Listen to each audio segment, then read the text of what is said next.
喺廣東你最驚聽到咩聲啊？哦，咪呢啲聲咯。我媽話呢啲叫應案喎，一到夜晚開始叫噶，特別落完雨嗰幾晚啊，交響樂團咁噶，大聲到啊！嗰日我嗰班幫朋友問我啊，廣東人為什麼要在下水道養牛啊？喺廣東你最驚聽到咩聲啊？應該係呢隻聲啊！驚唔係因為佢嘈到我休息，而係一旦我聽到呢啲聲，就證明我又捱通頂。我覺得每一個廣東人最驚嘅聲，應該係夜深人靜嘅時候，聽到出邊膠袋響嘅聲。嗰晚半夜我咪聽到啊！哇！佢聽突然間有啲膠袋聲啊，嘿嚇死我啊！咦啊咁其實咩嚟㗎？後尾我發現原來係隻鬼嚟嘅啫，嘿嚇得我啊！幾驚係隻曱甴啊！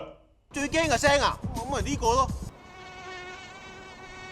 唔知你哋覺唔覺，即係今年啲蚊嘅叫聲大咗好多啊？唔知係咪真係變異咧？嗰日我去噴驅蚊水啊，隻蚊直接飛過嚟問我係咪發姣喺度噴香水啊！喺廣東你最驚聽到咩聲啊？我覺得最恐怖嘅聲就係你突然間聽到一啲高速振翅嘅聲音，跟住突然間剎停，通常咁就證明隻曱甴已經降落喺你附近啦。哇！喺呢件衫度啊！